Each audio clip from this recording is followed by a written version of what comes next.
It was saying that Styles P goes off on J Hood following Matt Hoffa's interview, telling him to stop lying on people's names.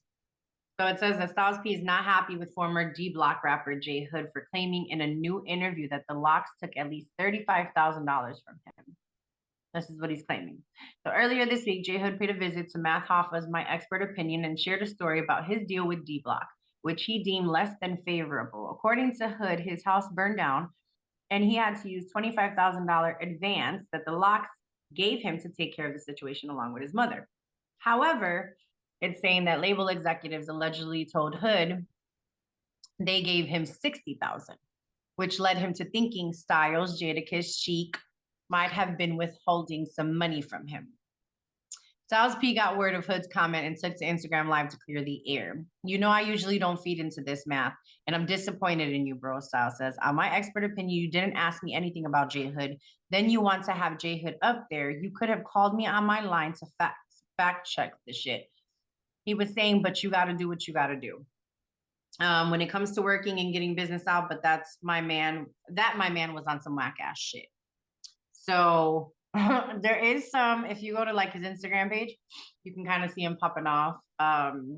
It's like, I don't know if you can see it, but that video right there is where he goes off. Here's what I'm thinking. When did it get to a point where people don't really kind of sit down and talk and handle things man to man in business? Like, it's like straight to social media. Everybody else has an opinion about it who have nothing to do about it. I mean, we ain't got nothing to do with this, but we're reporting the story, but deal with it man to man. Why are you going to social media putting all this stuff out and before you even talk to the person? Now, I could kind of really don't understand, but I could kind of go with, hey, I try to go to you man to man first. You didn't want to deal with it, so now I'm doing it this way. But it's like, as soon as something pop off, you go straight, you go to a tweet. You know, I think Trump started this stuff. Trump made this stuff in vogue. You just you don't talk to anybody, just go to tweet, you do interviews and you talk about this person, and now all of a sudden now it's this big disagreement. And I don't agree with that. When did men stop becoming men in hip hop or in our society? Because if you have a problem with a man, like, listen, you gave me 25,000. These people told me that it was 60,000. You know, let's come to some agreement. What happened? If you needed the money, fine. You know, how about, giving me the money later? I don't know when it came to this. I don't get it. And I just don't understand that if you felt like he owed you money, why did it take you so long to talk about it? Because obviously this must have been some time ago. I don't see this to be something that was new.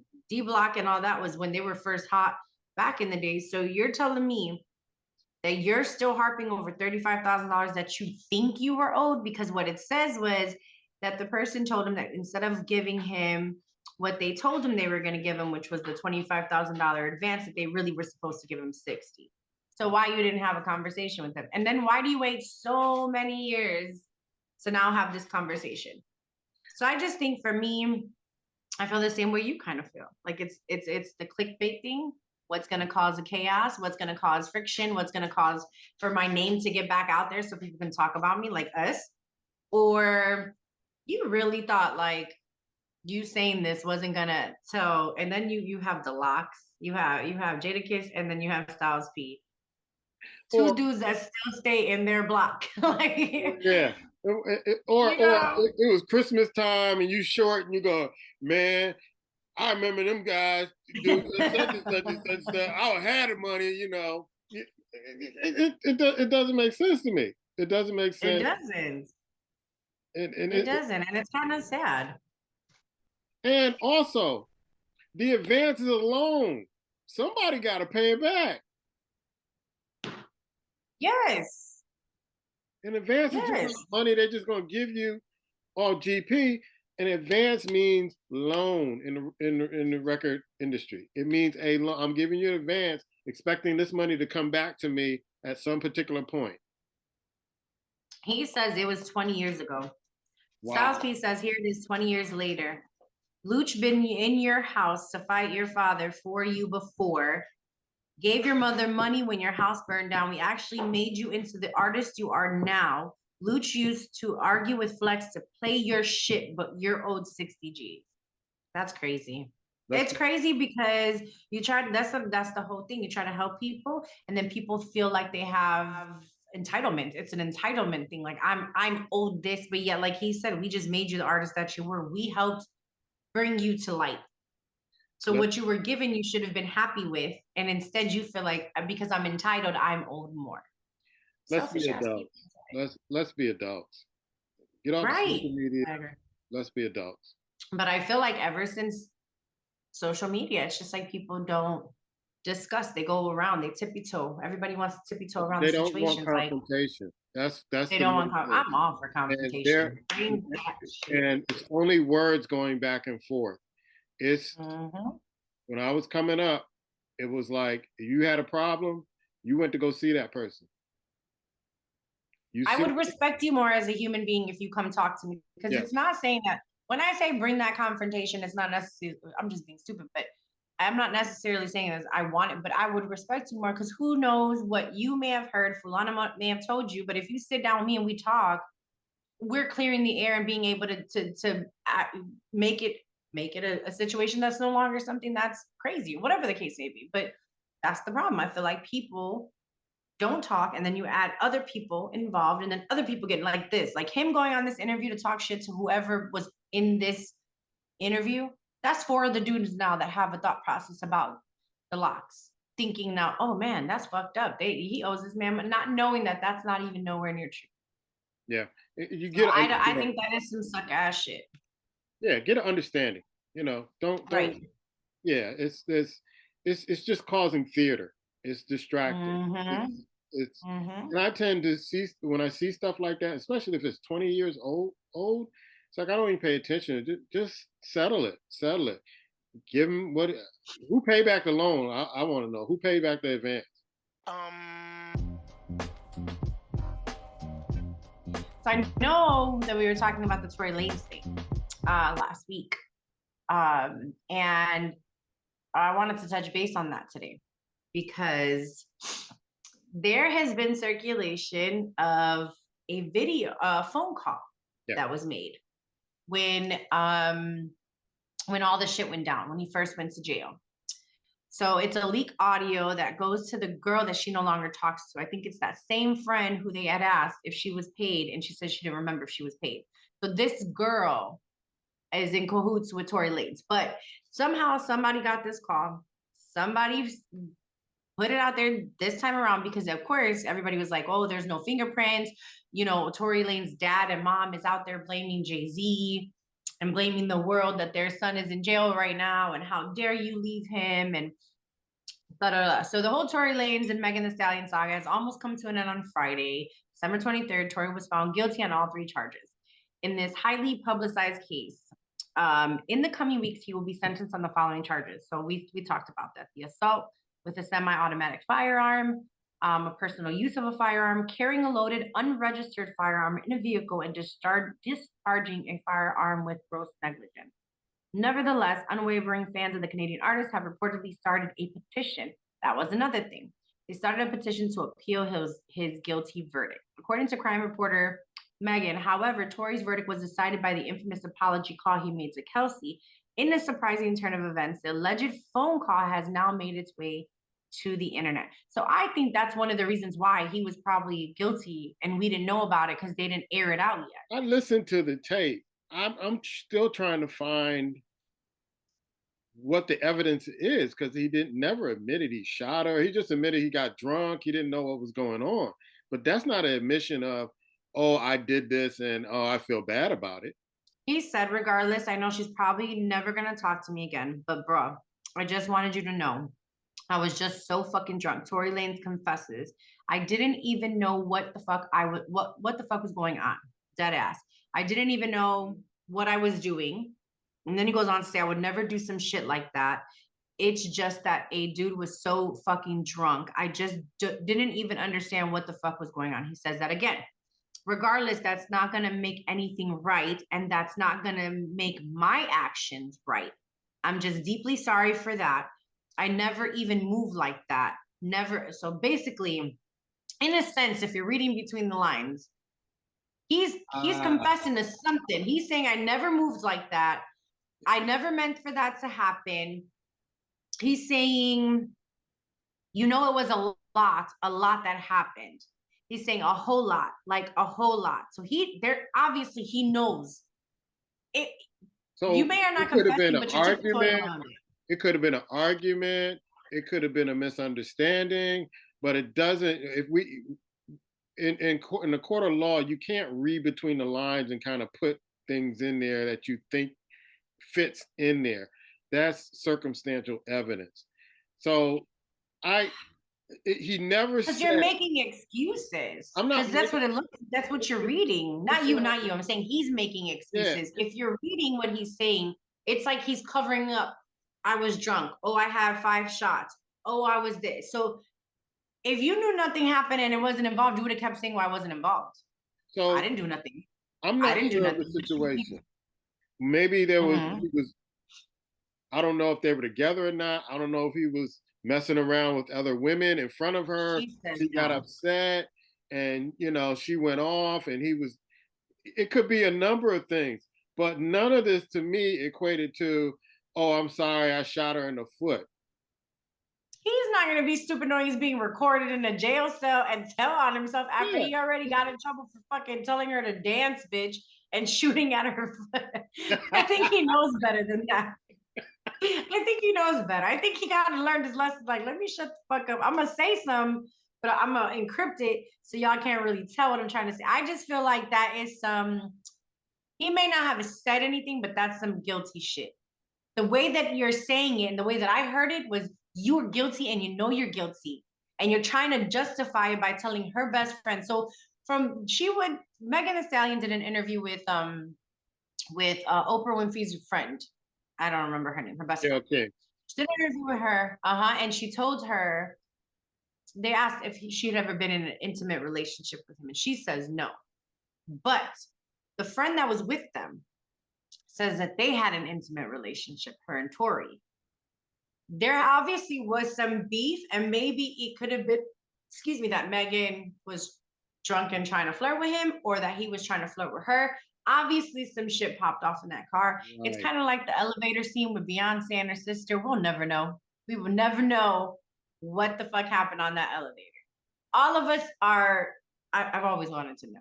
I've always wanted to know what happened. But I just feel like you're on some guilty shit. I just don't you saw what happened.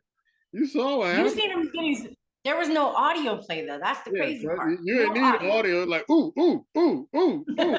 She got hands. Solange has hands. Like she was coming for it. But I just feel like he seems guilty. And everything that he's saying is in a guilty conscience. He's making excuses about how drunk he was and he didn't know what was going on and he never moves like that. For somebody who didn't do nothing, you really sound guilty. Move like that don't sound like I'm shooting at your foot. It sounds like. But he already has a complex. The man's like 5'3". He's balding on top, receding hairline. Okay. Not only that, you're with somebody who's 5'9". I'm not trying to attack the man's features. I'm just saying he shows it in a lot of his clips. Like I've watched Tori and I've seen the shit he says. Even when he made the whole diss track about her, I just feel like you're very cocky. I just feel like you came from Canada. Drake brought you in. You had nothing.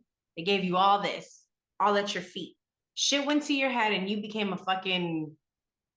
this narcissistic ass person who had this complex that was bigger than God. And I get it. Sometimes when you're thrown in the industry too fast and you're not given the right tools and you blow up, you can either go one way or another. And I think he took his kind of like a Chris Brown did. Took his way and decided he could do whatever the fuck he wants when he wants. I can totally see this man picturing shooting a gun at the floor, telling her to dance, bitch, dance, because he gives off that type of energy. So what I will say is 2 words. That is actually the title of one of Jay-Z's albums, Reasonable Doubt. I guess. Audio was Reasonable Doubt. It did not clarify what really happened. So I got reasonable doubt that says, I'm not sure this is an admission of guilt. Okay, so what would you take as an admission of guilt though? Because when we talked last week, we all were on the same page that he obviously is going to jail for 22 years. Obviously, there's probably more stuff that we don't know. Don't you think this is just added evidence onto the shit that they already know? No, because when I looked at it last week, it still was reasonable doubt in this case. To me, it was reasonable doubt. I'm not saying that this guy is a good guy or anything like that, but in a court of law, if there's reasonable doubt, then I can't go with guilty. If there's no murder, there's no weapon, that nobody saw him do it, then you're going on a lot of hearsay. I did pre-law in college, by the way. You're going on a lot of hearsay, and so Okay.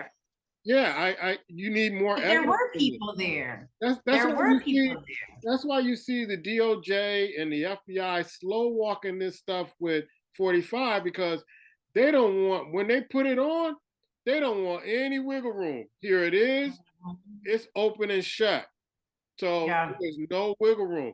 I'm looking for cases like that where you got the document, you got all this, you got the camera, you got witnesses, you got all this stuff lined up that says everything leads to this guy did this.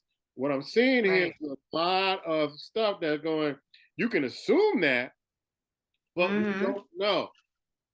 The both of them know, but we don't know. There's no You don't evidence. know. There are no witnesses. There are no, and when I listen to this audio, it's like, okay, where did he say? Because the way they sensationalize it is like, oh, this is audio that got him, Mm-hmm. and I'm listening to it. Mm-hmm. I'm like, wait a minute. He never said, I'm so sorry. I should never had that gun, and I should have never made her dance, and to do the cucaracha dance and all that other stuff, and shoot at her feet. You ain't hear none of that. So I'm listening to it and I'm going, True. it's You're reasonable right. doubt here. I can see your point of view. I just feel like somebody who isn't guilty wouldn't be apologizing for shit. But and two, we don't know what else was brought up in court. Yeah. I feel like they're not giving us everything. And that's the thing. They're giving us bits and fucking pieces to kind of go off the hinges. And then you have these reporters that are grabbing whatever they can grab and bring it into the light just for clickbait. Just like you said, it's clickbait because he never did confess, He but never said he just anything seems that said, very guilty. I did this. Like he didn't Right. even pull an OJ. Right. If I was so and Right. so, I would have done this. He didn't even do that. Mm-hmm. Now if OJ did True. that before the trial, oh, he'd be locked up. But he said it Right. after. If I were gonna do it, this is how I would do it. Right. I'd be like oh Siggity Sam and blah blah blah blah blah blah blah blah. Yeah. Now we got you. But Right.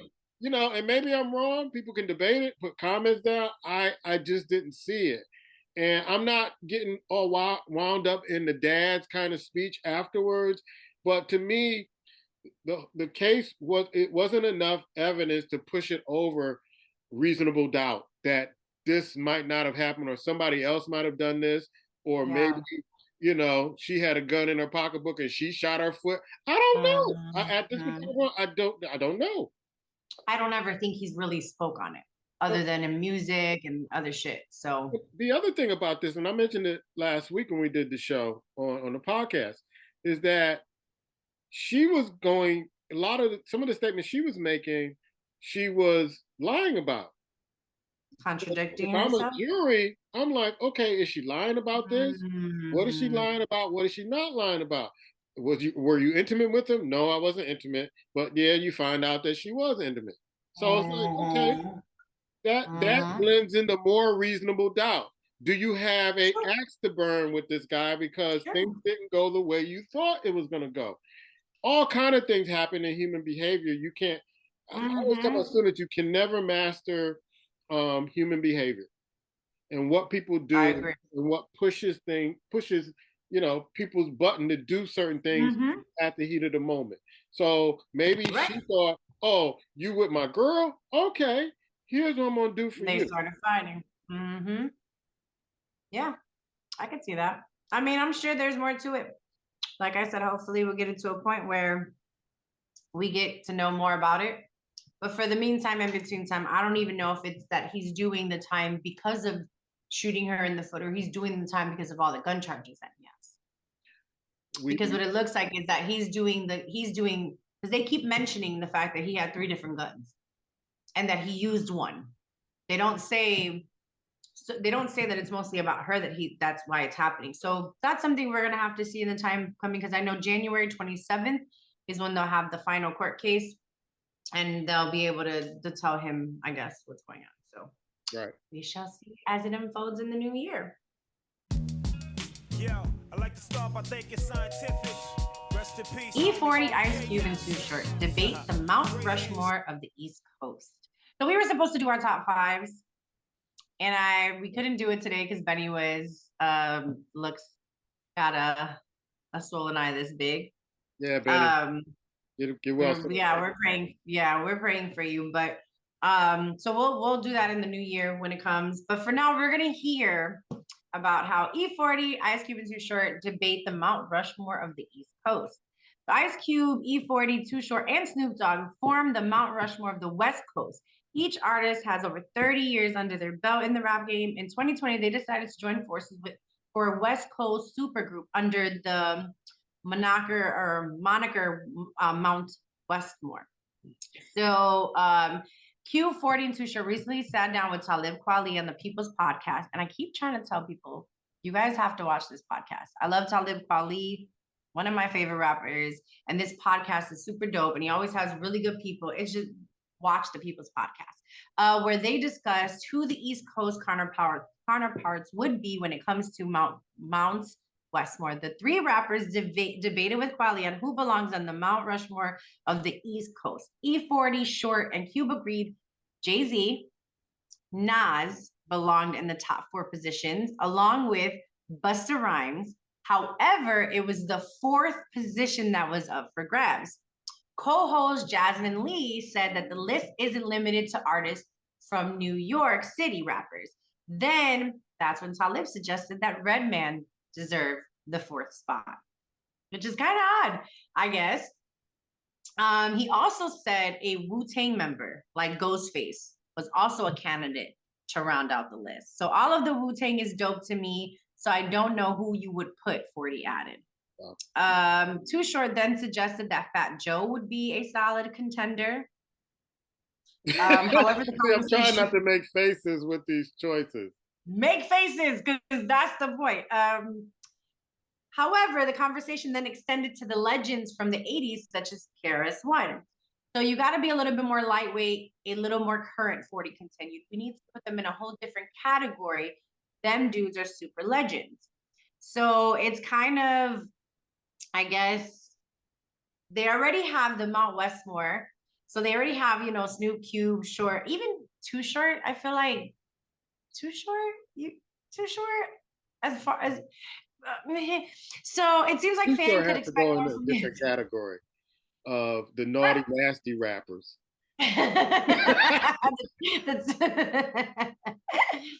The fucking yeah, because Too Short, I don't find him to play be a part of that. Now he was so now you still can't play Too Short loud now. I'm gonna stop doing this because I was thinking about you, me, and Benny, and we were talking about this the other night, and it's like I was talking to a buddy of mine who went to college together, and we were talking about the top 5, and I'm like, I really can't do a top 5 because I like different rappers for different things. And so I said the 2 rappers that I think are in a class by themselves and they can just go all day is Rakim and KRS-One. I like them for different reasons. Rakim revolutionized hip hop.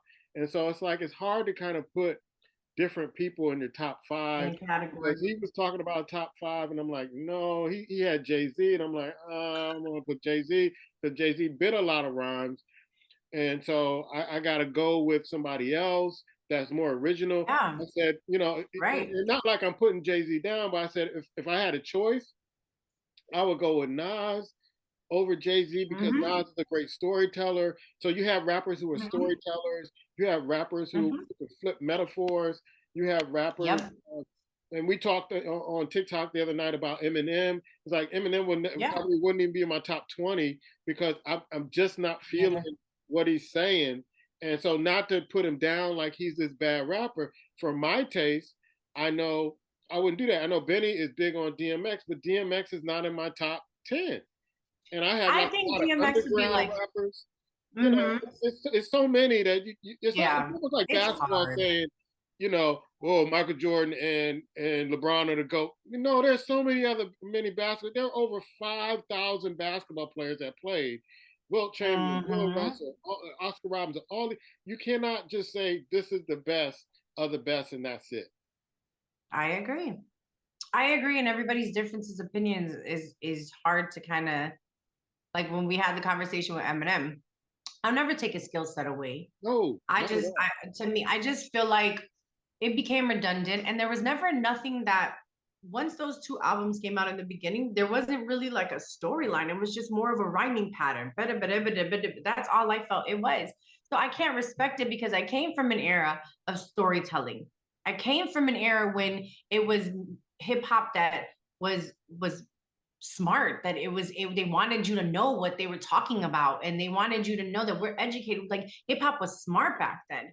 Now you have these fucking mumble rappers that have done themselves down for the sake of money, and that's what people think, oh, we're gonna go after because but you sold yourself to look dumb. That's why I can't respect mumble rap. That's why I can't even put mumble rap in a category. It doesn't work for me. I think mumble rap is more for the beat, it's more for the club. It's more to hang out and do whatever, but it's not something that I can put in a category and say I respect it. So I feel like having a top five, I have an old school top five Yeah, of when I first yeah, started. yeah. And then I have my new top East five because Coast, I yeah. feel like it's hard. So like for me, I feel like my new top five is not even the same as my old top five. Nas is always still going to be in my top five, but I have people that are so different now because of what I've listened to, and I've allowed myself to actually listen to newer hip hop now that I'm with it. So for me, I feel like it would be interesting to kind of see, but at the same time, us old heads are always going to have the originals, Yeah. and then you're always going to have these. How you gonna leave off Big Daddy Kane? He birthed a lot of But these people guys. do. There He are people that birthed don't like even Big respect Pun that. and Fat Joe and all, and I'm trying to think Biz Markie and Hmm. how do you leave But that? people don't respect that anymore because they're saying, "Oh, that's old. That's old." But if there wasn't them, you wouldn't have these newer artists now. No. So yeah, it started off with the easy rap back in the days because that was just the start of hip hop. It was where it was forming itself. And it just kept growing and growing and growing, and it evolved into something so much greater in the 90s, kind of went different in the 2000s, and now here we are where it's questionable, but you have these these kids that are still bringing the art of hip hop back. You have your So Kendrick Lamar, your J. Cole's. I look at Ice Cube as a storyteller. I mean, you know, he painted stories. He's like Slick Rick. He painted stories of the West Coast and gave. He's an excellent writer. He's an Yeah, excellent he is. writer. And so I picture him as like a great storyteller. So you can't have Ice T and Ice Cube in the same category. No. Ice T will tell you, hey, I'm not a rapper. I saw a hustle and I put this together.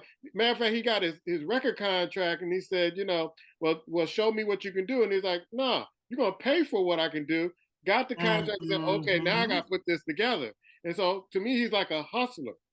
And so Mm-hmm. he was able to get in the rap game and he hustled his way into the rap game like he hustled his way on the West Coast. But it's like so many. When I thought about it the night we talked about it, it's like it would be so hard to put a top five together.